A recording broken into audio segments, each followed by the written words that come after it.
Marcus Sterling, a ruthless tech billionaire, dismisses what appears to be fan mail from his company's cafeteria cook. But when he reads Elena Rodriguez's letter a second time, he discovers she knows impossible details about his childhood, details that could unravel the carefully constructed lie his entire empire is built upon. This is a story about identity, redemption, and the unexpected places where our past finds us. Before we begin, tell us, what city or country are you watching this story from? It's always incredible to know how far these narratives reach. Sir Safimart, the mahogany desk in Marcus Sterling's corner office, was pristine except for 3 items: a MacBook Pro, a crystal tumbler half filled with 18-year-old Macallan, and a crumpled piece of cafeteria napkin with handwriting that made his blood run cold. 20 minutes earlier, Marcus had been riding the high of another record-breaking quarter. Stellar Tech's stock had hit an all-time peak of 840 salan per share, making him worth north of $12 billion. At 38, he was Silicon Valley royalty, the orphaned kid from nowhere who'd built a tech empire from his Harvard dorm room. At least that's what Forbes believed. His assistant Jennifer had knocked precisely at 6:47 p.m., as she always did before leaving. "Mr. Sterling, there's some mail that came up from facilities, personal correspondence." She'd placed a small stack on his desk with the same reverence she reserved for board meeting minutes. Marcus barely glanced up from his laptop. "Fan mail goes to PR, Jennifer. You know that. This came directly from the cafeteria staff. The woman was quite insistent it reach you personally." He'd waved her away dismissively. "The help doesn't get personal audiences. File it with the rest." But Jennifer had already left, and the letters sat there like an accusation. 3 envelopes total, 2 from legitimate business contacts, and one that looked like it had been written on a paper napkin during a lunch break. The address was hand-scrawled in careful, deliberate letters. Marcus Sterling, CEO, Stellar Tech Tower, personal and confidential.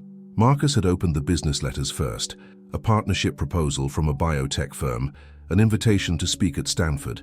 Standard fare for someone of his stature. He'd tossed the napkin letter toward the trash without opening it, but his aim was off. It landed on the floor beside his desk, partially unfolded. That's when he saw the first line. "Dear Miguel Santos." Miguel Santos, a name he hadn't heard in 23 years, a name that officially didn't exist. His hands trembled as he retrieved the letter from the floor. The handwriting was feminine, careful, with the slight forward slant of someone who'd learned English as a second language. He read it once, then again, his whiskey forgotten as the words sank in. "Dear Miguel Santos, I know you probably don't remember me, but I could never forget you. My name is Elena Rodriguez, and I worked at Mercy General Hospital in El Paso from 1998 to 2003.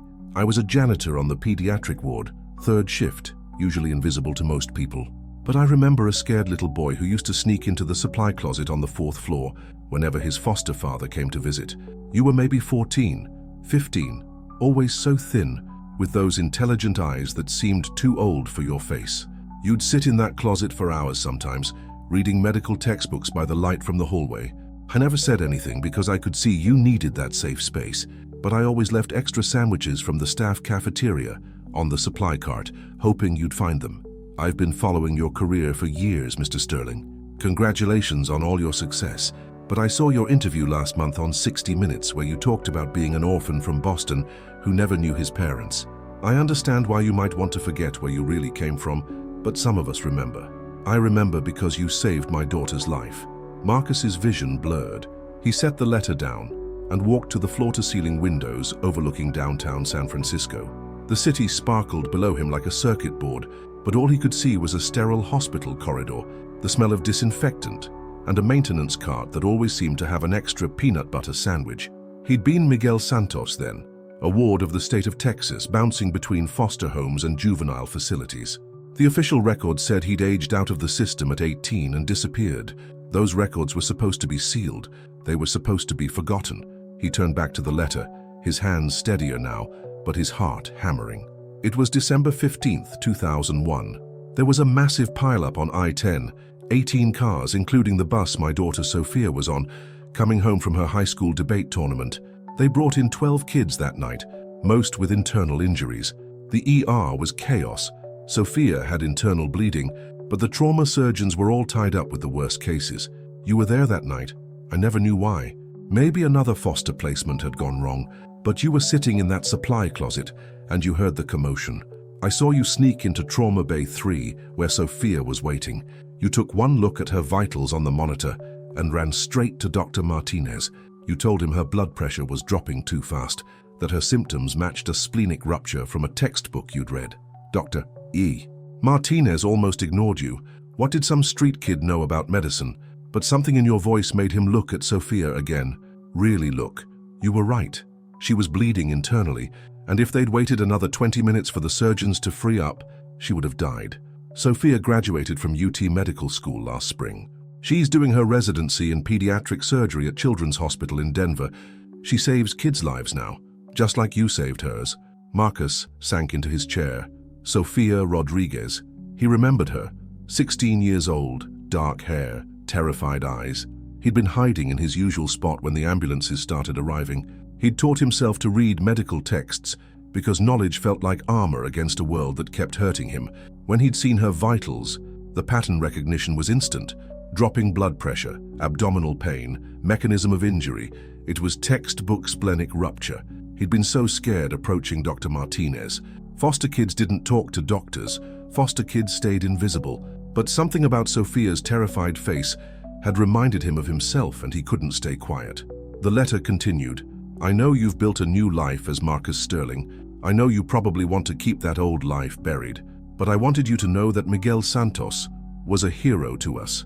And if you ever want to remember who you were before you became who you are now, Sophia and I would love to thank you properly. There's something else, though. Something I think you should know about your parents. The story you've been told about being abandoned as a baby, it's not the whole truth. I have information about your mother that might change everything. If you want to know more, I work in the Stellatech cafeteria now, 3rd floor lunch shift. I've been here 2 years, hoping someday I'd find the courage to reach out. With gratitude and respect, Elena Rodriguez P.S. I still leave extra sandwiches on the counter, just in case someone needs them. Some habits never die. Marcus set the letter down with shaking hands. Outside, San Francisco glittered with the wealth and power he'd accumulated. Inside, he felt like that scared 14-year-old hiding in a supply closet, reading medical texts by stolen light. Elena Rodriguez worked 3 floors below him, had been working there for 2 years. How many times had he walked past the cafeteria without seeing her? How many times had she watched the boy she remembered command boardrooms and make billion-dollar decisions? And what did she know about his mother? The official story was simple. Baby found abandoned at a Boston fire station. No identification, no trace of parentage. It was the foundation of his entire public persona, the self-made orphan who'd pulled himself up from nothing. But Elena was right about one thing. He hadn't been abandoned in Boston. He'd been Miguel Santos from El Paso, and whatever had happened to his parents, it wasn't what he'd been told. Marcus reached for his phone, then stopped. Tomorrow was the quarterly board meeting, the press conference about the new AI initiative, the merger talks with the German firm. He had an empire to run, a carefully constructed identity to maintain. But 3 floors below, Elena Rodriguez was probably cleaning up after the evening shift, maybe leaving extra sandwiches on the counter for whoever might need them. And somewhere in her memory was the truth about who he really was. Marcus Sterling poured himself another whiskey and stared at the letter until the words blurred together. In the morning, he would have to decide, stay Marcus Sterling, the billionaire CEO with the perfect origin story, or find the courage to become Miguel Santos again, at least long enough to learn what Elena Rodriguez knew about his past. The choice felt as terrifying as it had 23 years ago, when a scared kid had to decide whether to stay hidden in a supply closet or speak up to save a stranger's life. Some decisions, Marcus realized, never get easier. They just get more expensive. Marcus didn't sleep. He'd sat in his penthouse apartment overlooking the Bay Bridge until sunrise. Elena's letter spread across his granite kitchen counter like evidence in a trial. By 6 a.m., he'd made his decision. By 7 a.m., he was back in his office, pacing like a caged animal. The quarterly board meeting wasn't until 2 p.m. That gave him time to do something he'd never done in his 5 years as CEO, visit the employee cafeteria during lunch rush. At 11:47 a.m., Marcus Sterling stepped out of his private elevator onto the 3rd floor. The contrast was jarring. His executive floor was all glass and steel, minimalist and sterile. Down here, it felt like a different company entirely. Worn carpet, fluorescent lighting, and the competing aromas of industrial coffee and whatever passed for today's lunch special. The cafeteria buzzed with the familiar hum of employee gossip. Conversations stopped mid-sentence as workers noticed their billionaire CEO standing in the doorway like he'd materialized from another dimension. "Mr. Sterling," Gary from IT nearly choked on his sandwich. "Is everything okay? Do you need security?" Marcus forced a smile that felt foreign on his face. "Just grabbing lunch, Gary. Carry on." But nobody carried on. Every eye in the room tracked his movement as he walked toward the serving line. Marcus had given keynote speeches to thousands, commanded boardrooms full of hostile investors, but this felt different, more exposed. The serving line was empty except for one person, a small Latina woman in her 50s, wiping down the sneeze guard with methodical precision. She wore a hairnet and the standard-issue blue Stellar Tech cafeteria uniform, but when she looked up and saw him, her eyes showed no surprise. "Mr. Sterling," Elena Rodriguez said quietly, "I was wondering when you'd come down." The simple acknowledgement hit him harder than he'd expected. She'd been waiting, not hoping, waiting, as if she'd known exactly how this would play out. "Ms. Rodriguez," his voice came out rougher than intended. "We need to talk." Elena glanced around the cafeteria. Every employee was pretending not to stare while obviously hanging on every word. "My break isn't for another hour. Your break is now." It came out sharper than he'd meant, the imperious CEO tone he'd perfected over years of making people jump when he spoke. But Elena just studied his face with the same calm assessment she'd probably used on that scared kid hiding in supply closets. "Walk with me," she said, untying her apron. "There's a place we can talk." She led him through a door marked "Staff Only" into a break room that smelled like microwaved fish and industrial disinfectant. Plastic chairs surrounded a scratched table covered in safety notices and union flyers. It was about as far from his corner office as possible while staying in the same building. Elena poured coffee from a pot that looked like it had been brewing since the Clinton administration. She offered him a cup in a chipped mug that read, "World's Okayest Employee." Marcus stared at the coffee like it might contain truth serum. "How long have you known?" "Since my second week here. You walked past the serving line and I saw that scar above your left eyebrow. You got it falling off the jungle gym at Lincoln Elementary in El Paso. I cleaned the blood off that playground equipment." Elena sat across from him, her hands wrapped around her own coffee mug. "Plus, you have your mother's eyes." The room tilted slightly. "You knew my mother." "I knew Carmen Santos. We lived in the same neighborhood, went to the same church.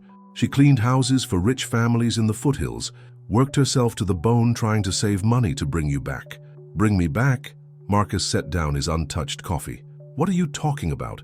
I was abandoned as a baby in Boston." Elena's expression softened with something that looked like pity.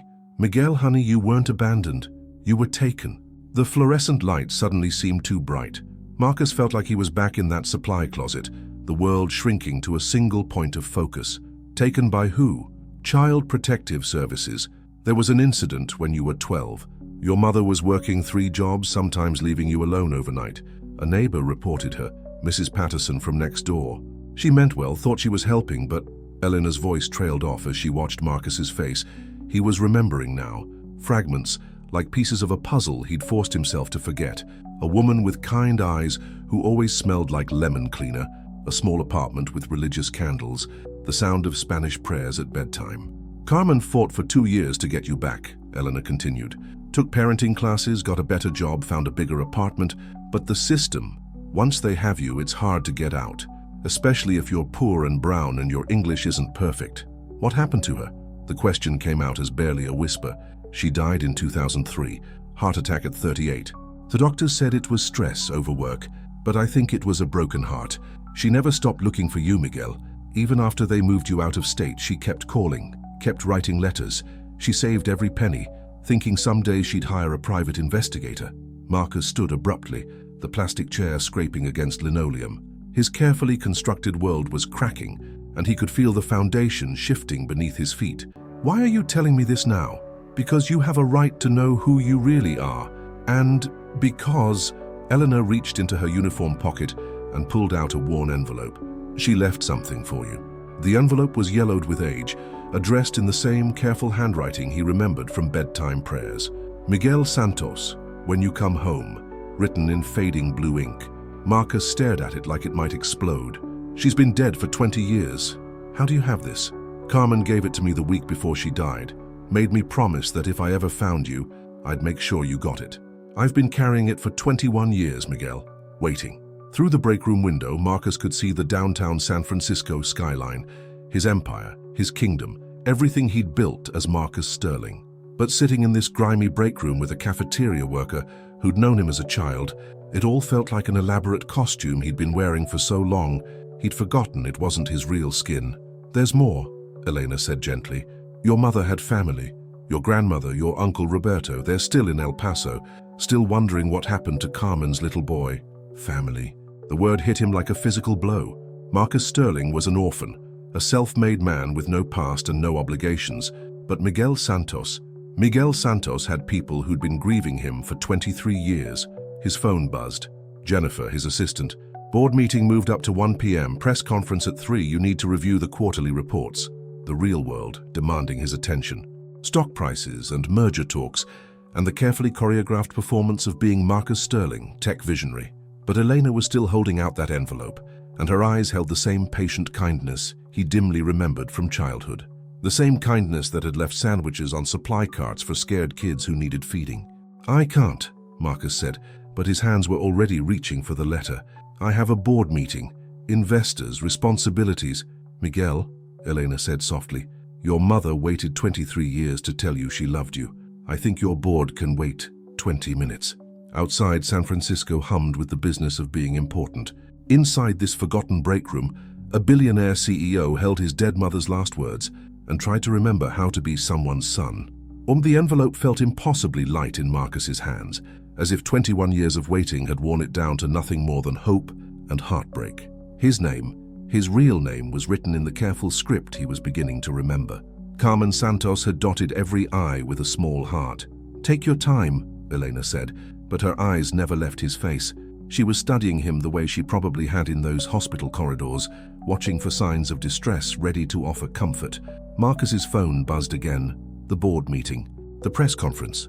A dozen critical decisions that would affect thousands of jobs and billions in market cap. But his fingers were already sliding under the envelope's flap, and nothing else seemed to matter. The letter inside was written on lined notebook paper, the kind kids use in school. His mother's English was careful but imperfect, each word chosen with deliberation. "My dearest Miguel, if you are reading this, it means I am gone and Elena kept her promise. I pray every night that God will bring you back to me, but I know he has his own plan. Maybe his plan is for you to read this letter when you are a man, when you can understand things that a boy cannot. I want you to know that losing you was not your fault. You were a good boy, mijo. Smart, so smart it scared me sometimes. You read books I couldn't pronounce and asked questions I couldn't answer. I worked too much because I wanted to give you everything, but I ended up losing everything instead. Mrs. Patterson meant well when she called them. She saw you alone and thought she was helping, but she didn't understand. We take care of each other, you and me. We were a team, remember? You would make dinner when Mama worked late, and I would help with your homework even though my English was not so good." Marcus's vision blurred. He could see it now. A small kitchen with mismatched dishes, homework spread across a folding table, his mother's patient voice as she struggled to help him with assignments. She barely understood herself. The social worker, Mrs. Chen, she was kind, but she had rules. She said I needed parenting classes, a bigger apartment, a better job. I did everything, Miguel. I took the classes. I moved to a place with 2 bedrooms. I got work at the hospital instead of cleaning houses. But it was too late. They said they had found you a better opportunity in a different state. I kept all your drawings from school. The one of our old apartment. The one of me in my cleaning uniform with the big smile. You wrote "My Hero Mama" at the bottom. I still have it. Elena reached across the table and touched his hand gently. She kept everything, Miguel. Your school photos, your report cards, even your first pair of shoes. When she died, I packed it all up. It's still in my garage. Marcus looked up, his eyes red-rimmed. She really tried to find me? For 2 years, she called every agency, every foster care office. She hired a lawyer with money she didn't have. When that didn't work, she saved for a private investigator. She was $300 short when her heart gave out. The letter continued. I know by now you are probably angry with me. Maybe you think I didn't fight hard enough, didn't love you enough. But Miguel, I loved you more than my own life. I worked myself to death trying to get you back. I just wasn't strong enough to fight the system. Elena tells me you are smart. Maybe the smartest boy she ever saw at the hospital. I'm not surprised. You get that from your father, not from me. I only finished 8th grade, but your papa, he was going to be an engineer before the accident. Marcus's hands froze. My father? She never told me about my father. Eleanor nodded slowly. David Santos. He died in a construction accident when you were 8. You probably don't remember much. Trauma can make us forget. But Carmen said you used to follow him around job sites, asking about how buildings were made, how electricity worked. She said that's where your love of learning came from. More pieces clicking into place. A man in a hard hat. Patient explanations of how things worked. The smell of sawdust and metal. Miguel Santos had had a father. Marcus Sterling never knew what he'd lost. Your abuela Rosa is still alive, mijo. She lives in the same house on Copia Street where your father grew up. She lights a candle for you every Sunday at St. Joseph's. Your uncle Roberto runs his own electrical business now, Santos Brothers Electric. He always said if you came back there would be a place for you, but I know you might not want to come back. Maybe you have a new life now, a good life. Maybe being Miguel Santos just reminds you of being poor and scared and alone. If that's true, I understand. But I want you to know that you were never alone. Not really. You were loved every single day. There is money, not much, but some. I had a life insurance policy through the hospital. Elena has the information. I want you to use it for school or maybe to help other kids like us. Kids who get lost in the system. Be good, mijo. Be smart. Be happy. And if you ever want to come home, we are all still here. We are still your family. Todo mi amor siempre, Mama P.S. I hid your favorite book under your mattress before they took you, where the red fern grows.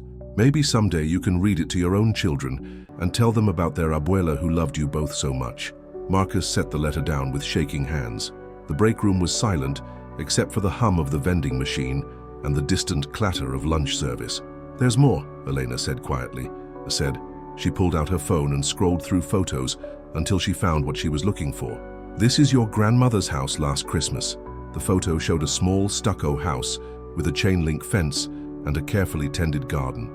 Christmas lights outlined the windows, and an elderly woman stood on the front porch smiling at the camera. She had Marcus's eyes. Rosa Santos. She's 83 now, still makes tamales every Christmas, still lights that candle for her missing grandson. Eleanor swiped to the next photo.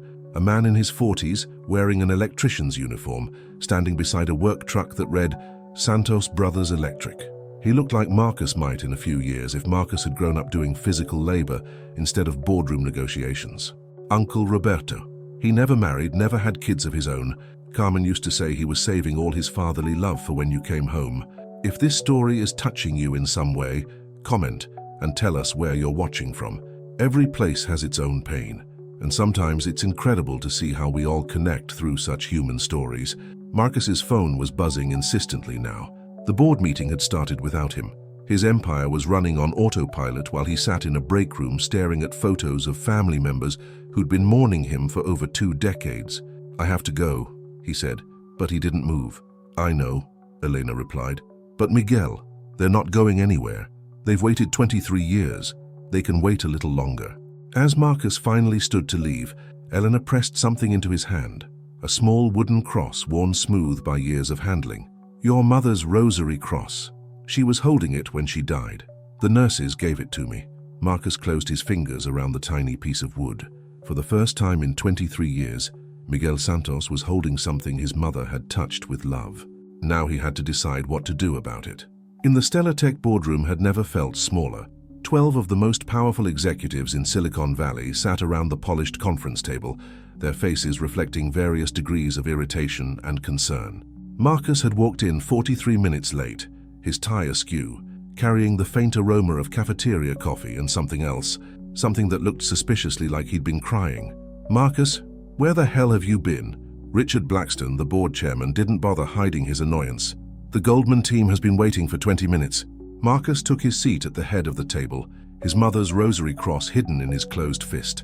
The quarterly reports were spread before him, billions in revenue, market projections, acquisition targets. The empire of Marcus Sterling, tech visionary. I apologize for the delay, he said, his voice steadier than he felt. Something unexpected came up. More unexpected than a $12 billion merger? Blackstone's eyebrows climbed toward his receding hairline. Marcus looked around the table at faces he'd worked with for years. Strategic partners, profit maximizers, people who saw human resources as exactly that, resources to be optimized. Good people, probably in their own way, but not his people. Actually, yes. The silence that followed was deafening. Jennifer, his assistant, looked like she was having a minor heart attack. The Goldman Sachs representatives exchanged glances that suggested they were reconsidering their partnership. Marcus's phone, which had been buzzing incessantly, finally went quiet. He pulled it out and saw 17 missed calls, 42 text messages, and 3 emails marked urgent. But there was also something else. A new contact Elena had added while he wasn't looking. Rosa Santos, abuela, with a El Paso phone number. His grandmother, a woman who lit candles for him every Sunday, who made tamales every Christmas, who had the same eyes he saw in the mirror every morning. "The Friedman acquisition can wait," Marcus said suddenly. Blackstone looked apoplectic. "Wait, Marcus, we're talking about a 3-week window before their board meeting. If we don't move now, it can wait." Marcus stood, and something in his voice made the entire room go still. There are more important things than quarterly projections. He walked to the floor-to-ceiling windows overlooking the city. San Francisco sprawled below him, all glass and steel and ambition. He'd conquered this city, bent it to his will, made himself into everything a poor kid from El Paso was never supposed to become. But Elena had been right about one thing. He'd become Marcus Sterling by killing Miguel Santos, and Miguel Santos had people who loved him.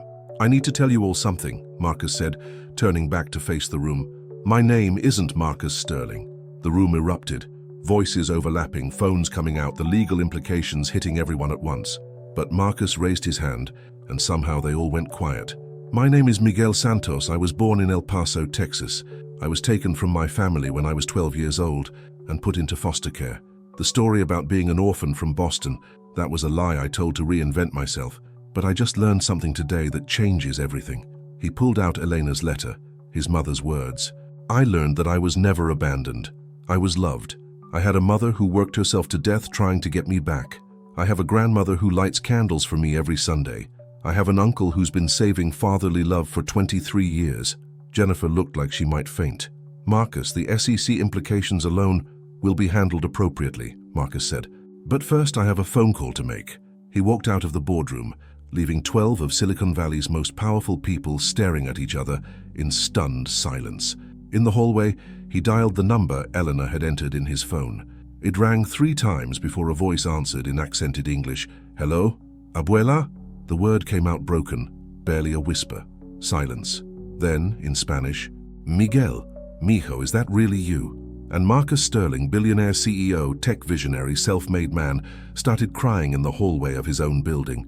"Sí, abuela, it's me. I'm coming home." What followed was a conversation 23 years in the making. Rosa Santos cried. Roberto Santos cried.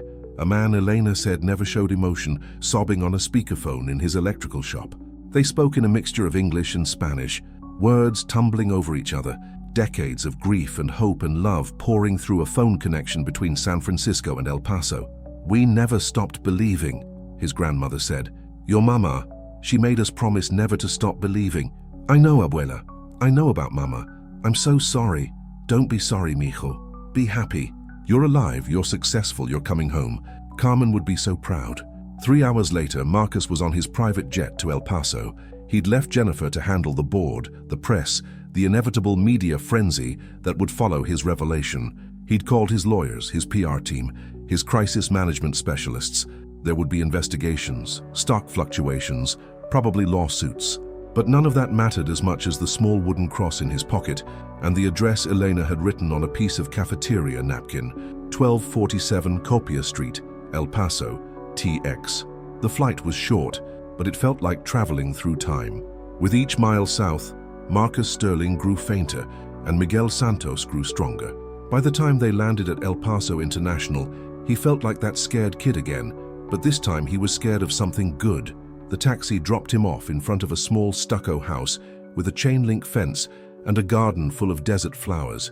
Christmas lights still outlined the windows even though it was August, and a ceramic Virgin Mary stood guard by the front door.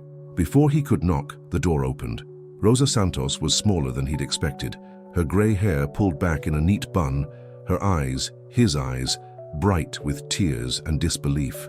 "Miguel?" she whispered, reaching out to touch his face like she was afraid he might disappear. "Sí, abuela. I'm home." She pulled him into a hug that smelled like cooking oil and prayer candles, and 23 years of hope. Over her shoulder, Marcus could see photos covering every surface, School pictures of him as a child, Carmen in her hospital uniform, David Santos in his hard hat, an entire shrine to the family Miguel Santos had forgotten he had.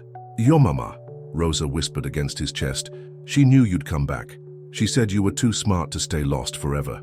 As the sun set over El Paso, Marcus Sterling sat in his grandmother's kitchen, eating tamales and listening to stories about his parents, his extended family, the community that had never forgotten Carmen's brilliant boy who'd been taken away. Elena was there too, having driven over with a box of his mother's belongings, report cards, drawings, the book Where the Red Fern Grows that had been hidden under his mattress. His phone buzzed constantly with calls from his corporate life, but for the first time in 23 years, Marcus ignored them all. Tomorrow he would figure out how to be both Miguel Santos and Marcus Sterling. Tomorrow he would deal with the consequences of telling the truth. Tonight, he was just a son who'd finally come home. And now that you've made it this far, tell us in the comments, where are you watching from? Your presence matters, and your story does too. As Rosa Santos lit a candle at the small altar in her living room, the same candle she'd lit every Sunday for 23 years, she whispered a prayer of gratitude. Her grandson was home. Carmen's boy had finally found his way back to where love had been waiting all along. Outside, El Paso stretched toward the desert horizon, and Marcus Santos, not Sterling Santos, understood for the first time what he'd really built his empire to find, a place where he belonged.